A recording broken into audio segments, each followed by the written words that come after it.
요한일서 4장 1절에서 6절 말씀을 봉독합니다. 사랑하는 자들아, 이 영을 다 믿지 말고 오직 영들이 하나님께 속하였나 분별하라. 많은 거짓 선지자가 세상에 나왔음이라. 이로써 너희가 하나님의 영을 알지니 곧 예수 그리스도께서 육체로 오신 것을 시인하는 영마다 하나님께 속한 것이요 예수를 시인하지 아니하는 영마다 하나님께 속한 것이 아니니 이것이 곧 적 그리스도의 영이니라. 오리라 한 말을 너희가 들었거니와 지금 벌써 세상에 있느니라. 자녀들아, 너희는 하나님께 속하였고 또 그들을 이기었나니 이는 너희 안에 계시니가 세상에 있는 자보다 크심이라. 그들은 세상에 속한 고로 세상에 속한 말을 하며 세상이 그들의 말을 듣느니라.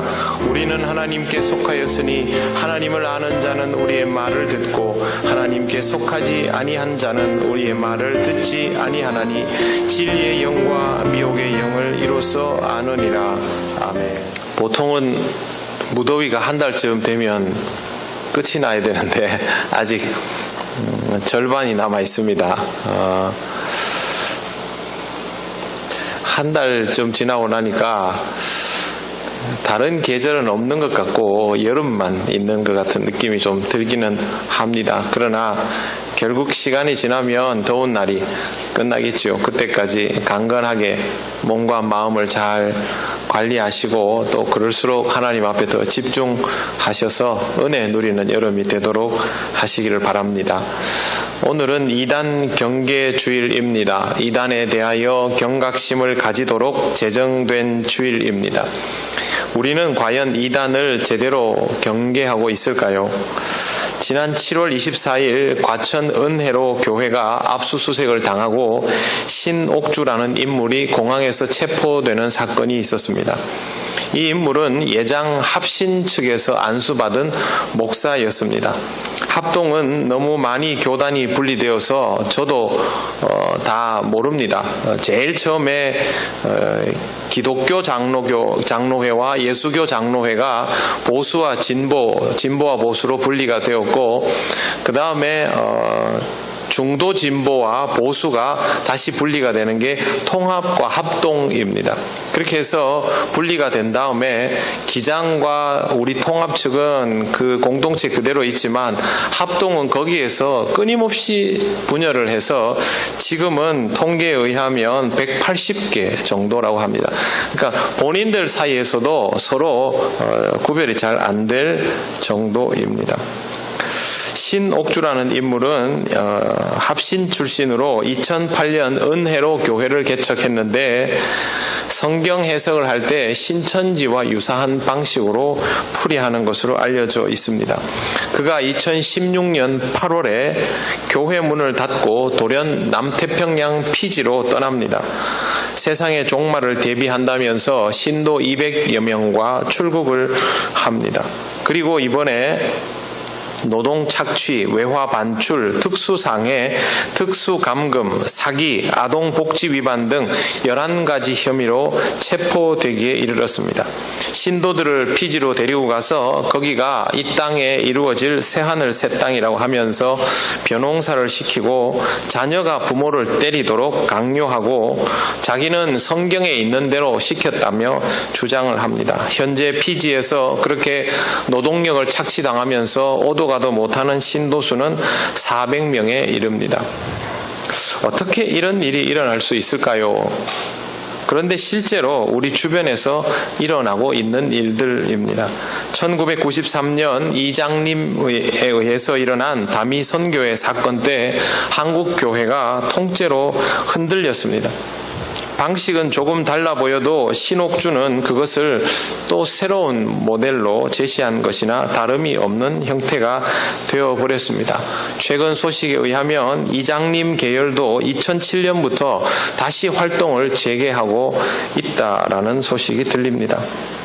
앞서 말씀드린 것처럼 신옥주는 신천지와 유사성이 많은 인물로 알려져 있습니다. 신천지는 지금 우리가 가장 경계하는 이단입니다. 오죽하면 예배당 입구에 신천지 추수꾼의 출입을 금지한다라고 붙여 놓겠습니까? 이단들은 각기 자신들의 교주만 유일한 통로라고 하지만 가만히 보면 패턴이 똑같습니다. 서로 모방을 하면서 생존력을 키워가고 있기 때문입니다. 이단들이 강조하는 부분들은 이런 것들입니다. 방언과 예언, 성경의 비밀풀이, 종말에 대한 준비, 신유의 은사, 새하늘과 새 땅, 이런 것들에 대해서 본인들이 교회가 모르는 특별한 것을 가지고 있다, 교회에는 없는 특별한 능력이 있다, 그렇게 말하면서 2000년간 내려온 교회를 부정합니다. 신천지는 우리 개신교뿐만 아니라 천주교에서도 위험 집단으로 분류하고 있습니다. 왜 그러냐 하면 그동안 다른 이단들과는 다른 교회 안에 침투해서 교회를 뿌리채 흔들고 분열시키고 기존의 교인들을 뽑아가는 형태를 취하고 있기 때문입니다. 실제로 신천지는 불신자들을 대상으로는 잘 공략을 하지 않고 기존 교회 안에 들어와서 교인들을 빼내가는 방식을 취하고 있어서 더 위협적입니다. 최근 신천지의 신도수가 빠르게 증가하고 있습니다. 통계에 의하면 2016년에 이미 17만 명이 넘었고 해마다 2, 3만 명씩 증가하는 것으로 보아 지금은 20만 명이 넘었을 것으로 추산하고 있습니다. 우리는 200만이 넘는데 250만이 넘는데 신천지는 20만이면 우리가 훨씬 많지 않느냐, 숫자로 생각할 일이 아닙니다. 신천지 20만의 위력은 일반 교단 200만이 아니라 그 갑절의 위력보다 더 클 수 있습니다. 일반 교회 교인들 중에 10분의 1, 10분의 2 정도만 열심을 가지고 그 교회를 꾸준히 지키지 나머지는 거의 썬데이 크리스천인 것을 감안하면 실제로 기성 교단 중에 대표인 우리 교단이나 합동측 중에 대표 교단과의 규모와 비교해도 전혀 뒤지지 않는다는 것을 우리가 잘 알 수 있습니다. 신천지의 재정 규모는 1,500억이 넘는 것으로 알려져 있는데 이건 기성교회와 다릅니다. 기성교회는 대부분의 재산들이 교회 건물이고 그것 또한 교단이나 노회, 연합회에 가입되어 있어서 임의로 사용할 수 없도록 법으로 제한되어 있지만 신천지의 이 건물들은 대부분 부동산으로 필요하면 마음껏 현금화할 수 있는 비용입니다. 이러한 것들을 바탕으로 이들은 기존의 교인들을 미혹하는 데 전력을 다하고 있습니다.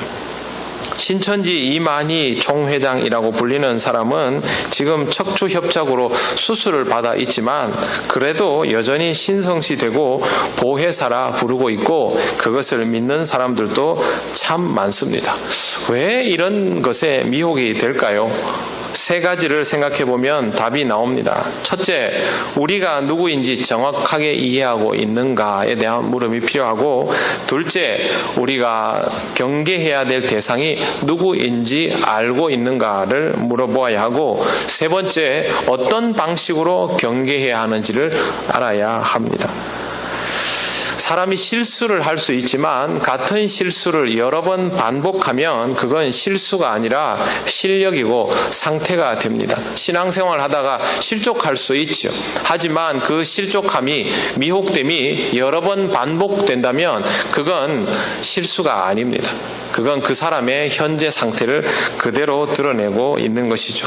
같은 유형의 이단에, 비슷한 유형의 이단에 계속 미혹을 당한다면 그것은 그만큼 본인의 영적인 내부가 텅 비어 있다는 뜻입니다.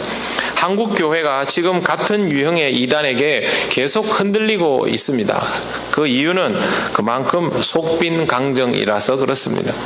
가장 빠르게 신도가 증가하고 교세도 엄청나지만 마치 급성장한 청소년처럼 몸은 어른인 듯 보여도 실제로는 아주 미숙한 상태인 것이 한국 교회의 실체입니다. 그러나 한국 교회는 교인 수가 많고 선교를 많이 하고 열성적이라는 이유로 명실공히 세계 최고라고 스스로 자부해 왔습니다. 실제로 역사는 100년이 조금 넘는 정도입니다. 해마다 이단을 경계하라고 하고 이맘때면 이단에 대한 강의가 전국 교회에서 열띠게 일어납니다. 실제로 책이나 인터넷을 통하여 이단에 대한 정보를 얼마든지 구할 수 있지만 교인들에게 물어보면 이단에 대해서 아는 사람 별로 없습니다. 관심도 별로 없습니다. 왜 그럴까요? 자기 자신에 대해서 선명하지 않아서 그렇습니다. 한마디로 말해서 흐리멍텅한 기독교인이라는 뜻입니다.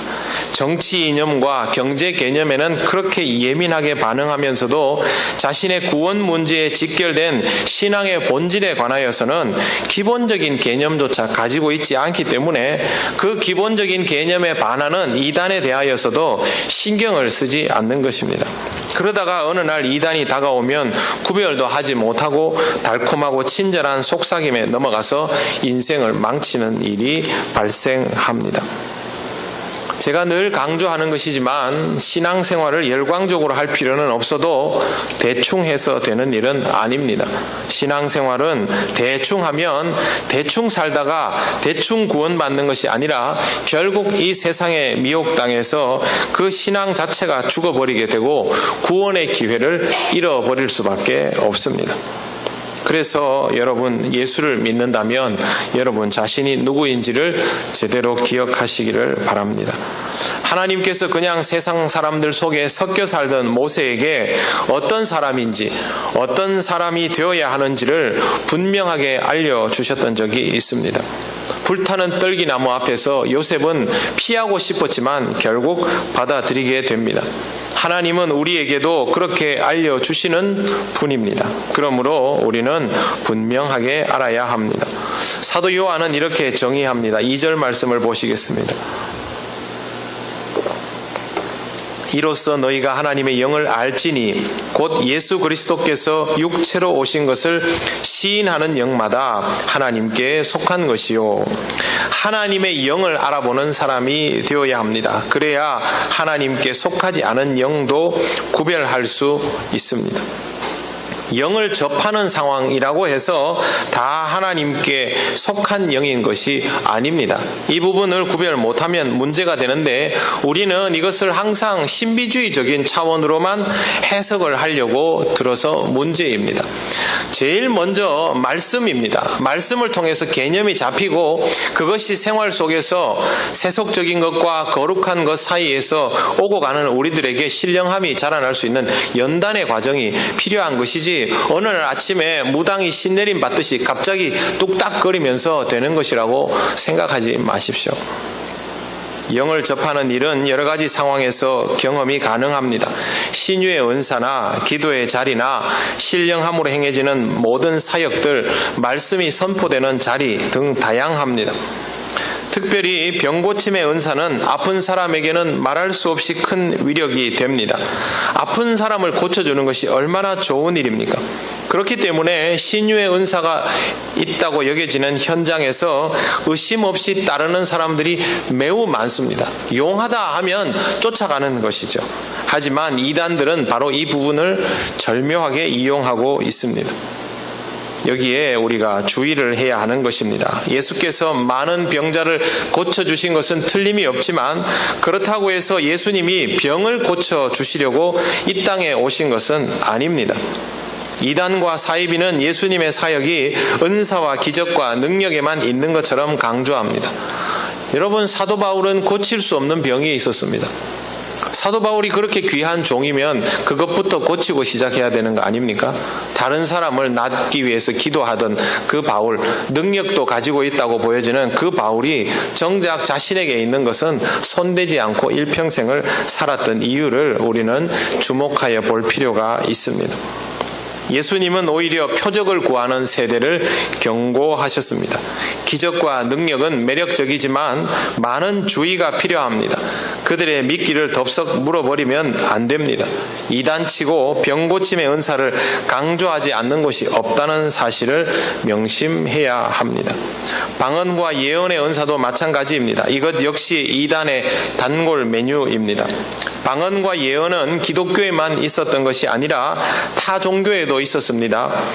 바울이 복음을 전했던 고린도 지역에도 기독교가 들어가기 전부터 우상 숭배자들이 방언을 했던 것으로 알려져 있습니다.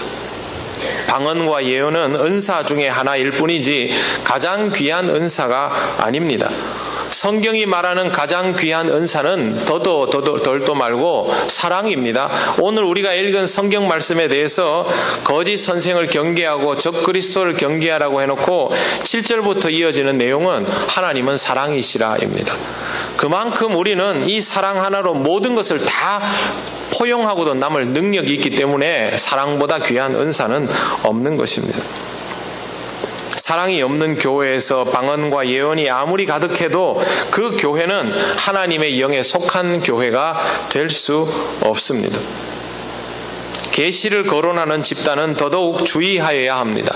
히브리서 1장 1절 2절에 보면 옛적의 선지자들을 통하여 여러 부분과 여러 모양으로 우리 조상들에게 말씀하신 하나님이 이 모든 날 마지막에는 아들을 통하여 우리에게 말씀하셨으니 이 아들을 만유의 상속자로 세우시고 또 그로 말미암아 모든 세계를 지으셨느니라, 이렇게 기록되어 있습니다.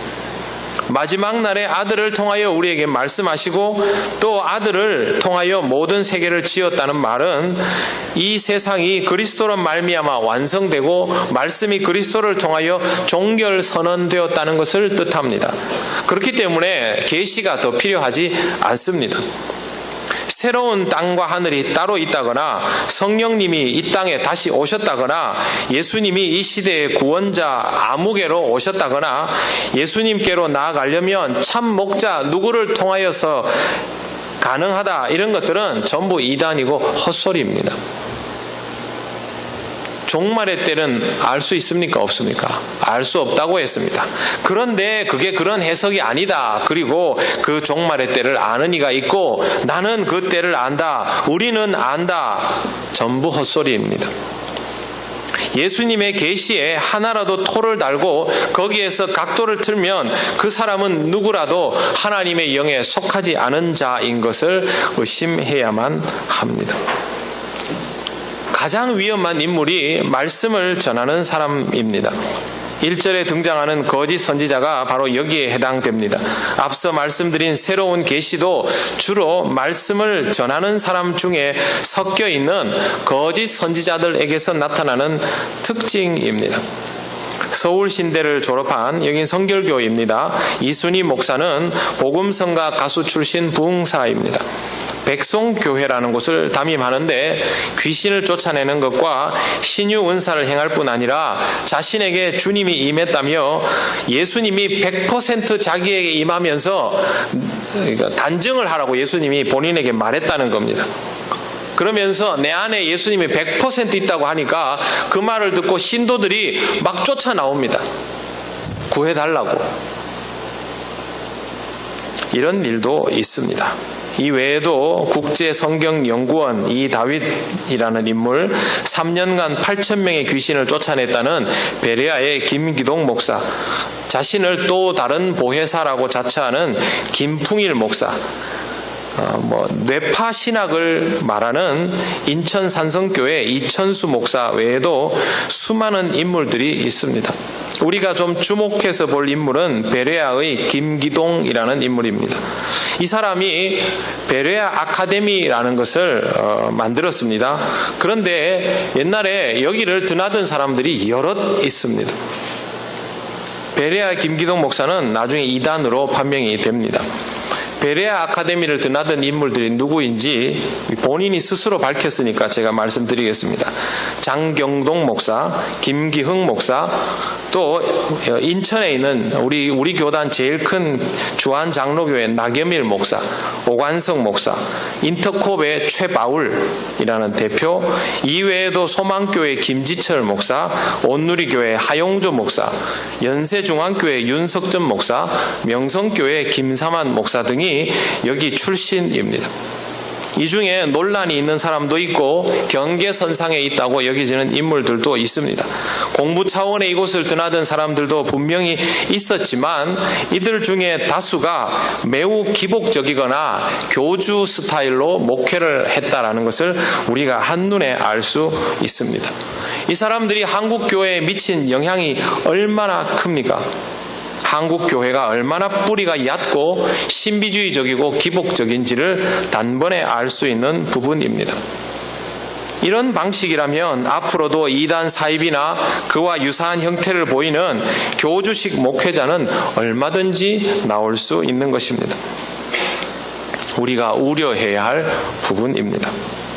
2절 말씀 보시면 이로써 너희가 하나님의 영을 알지니 곧 그리스도께서 육체로 오신 것을 시인하는 영마다 하나님께 속한 것이요. 그리스도가 육체로 오신 것을 시인하는 영이라야 하나님께 속하였다라고 말합니다. 이 본문은 초대교회 당시 이단들의 가장 두드러진 형태들이 그리스도께서 육체로 오신 것을 부인하는 방식이었기 때문에 이렇게 분명하게 선을 그어놓고 있는 겁니다. 2000년의 기독교 역사 동안 이와 같은 방식의 후손들은 서서히 사라져 갔습니다. 그리고 기독교가 뿌리 내리면서 그리스도가 육체로 오셨다는 것을 부인하는 형태들은 잘 보이지 않게 되었습니다. 그런데 또 다른 형태가 나왔습니다. 지금은 성령 시대가 강조되면서 성령님에 관하여 이단적인 시도들이 점점 늘어나기 시작했던 것입니다. 자신이 이 땅에 성령님이라고 하거나 자신을 통하여 성령님이 말씀하신다거나 그렇게 해서 새로운 계시가 있다거나 하면서 그리스도와 맞먹는 지위를 가지고 교주나 다름없는 행세를 합니다. 교주라고 부르면 이단이라고 바로 찍힐 거 아닙니까? 그래서 그런 용어를 사용하지 않습니다. 그냥 목자, 총회장, 대표 이런 용어를 사용하는데 실제로 그 사람이 가지고 있는 위상이 교주인 겁니다. 목사라고 해놓고 실제로는 교주인 것이죠. 이러면 예수님과는 거리가 멉니다. 우리 주님은 영적인 권위가 있었지만 사람들에게 전혀 권위적이지 않았습니다. 도리어 인간적이셨고 그것이 문제가 될 정도였습니다. 교주나 다름없는 지위를 가지고 있는 사람들과는 완전히 딴판인데 이것도 구별하지 못한다면 하나님의 영에 속한 것이 무엇인지 구별하지 못하는 상태가 됩니다. 예수님을 말하면서도 예수님보다 자신이 더 앞서면 결국 예수님을 시인하지 않는 것입니다. 이것이 바로 적 그리스도의 영입니다. 목회자들 중에 나를 따라야만 제대로 구원의 반열에 들어갈 수 있다 하면 그 사람은 교주과입니다. 여러분은 우리 교회를 잘 다니지만 경우에 따라서 다른 교회를 다닐 수도 있습니다. 우리 교회가 아니면 구원을 못 받는 거 아니죠. 내가 다니는 교회의 목사님이 아니면 구원 못 받는 거 아니죠. 기본적으로 하나님께서 주시는 말씀에 어긋나지 않으면 누구를 통하여서도 말씀을 받을 수 있고 그런 교회를 다 다닐 수 있습니다.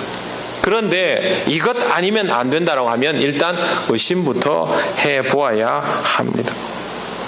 2016년 우리 교단 100회기 특집으로 우리 교단 총회 임원회에서 그동안 매우 우려스러워하면서 연구하던 이단들에 대해서 집단 사면이 선포가 되었습니다.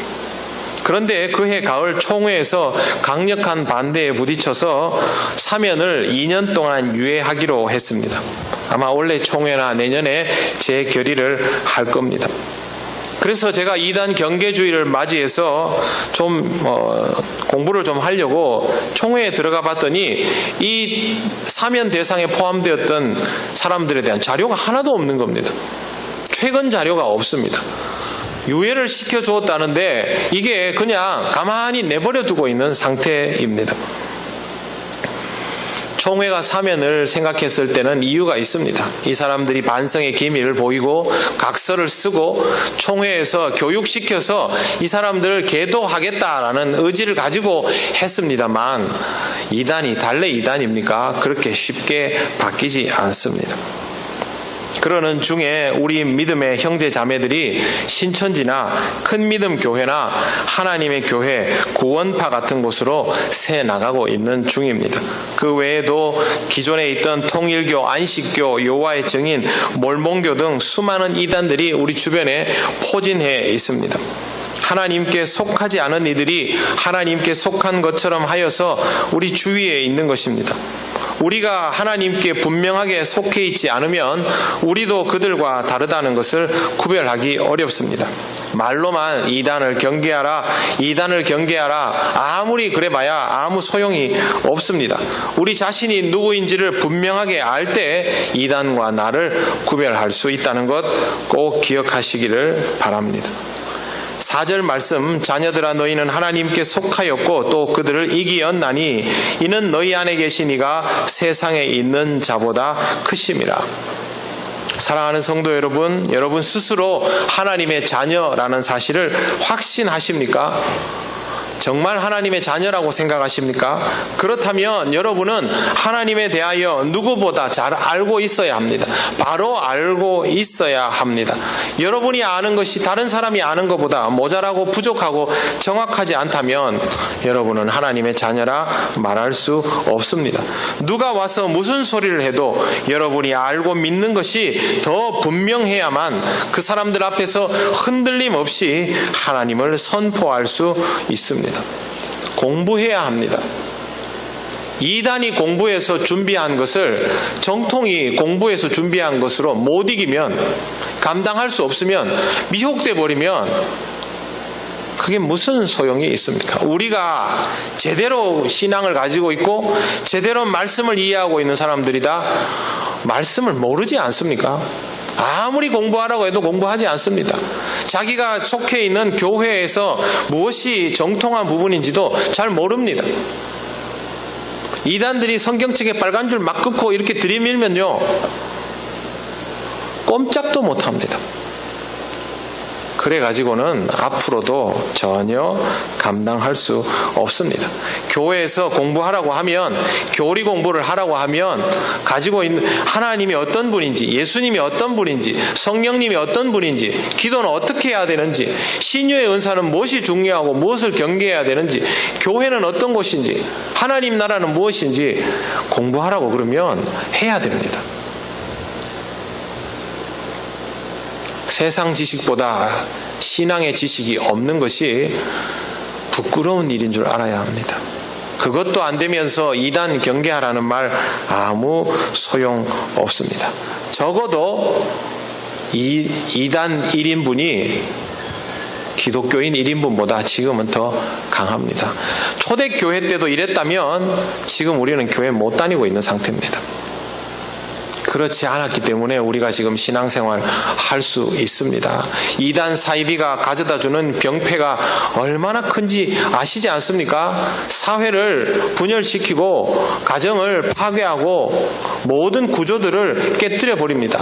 이제는 한 걸음 더 나아가서 정치적으로도 생존하기 위해서 정치인들에게 자금까지 대가면서 자기들의 생존율을 높여가고 있습니다.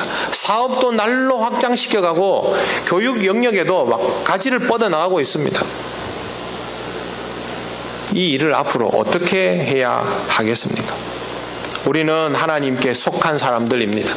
하나님께 제대로 속해 있는 자는 이 세상에 속한 자들을 이길 수 있다고 하나님은 우리에게 말씀하십니다. 하나님께서 승리하시기 때문입니다. 하나님의 말씀에 더욱 집중하고 여러분의 삶을 영적으로 강건하게 만들어서 진리와 미혹의 영을 구별할 수 있는 삶을 살아가시기를 바랍니다. 여러분의 삶에서부터 여러분의 주변까지 이 교회뿐만 아니라 이 사회를 이단 사이비로부터 지켜서 건강하게 다음 세대에 물려줄 수 있는 여러분이 되시기를 바랍니다.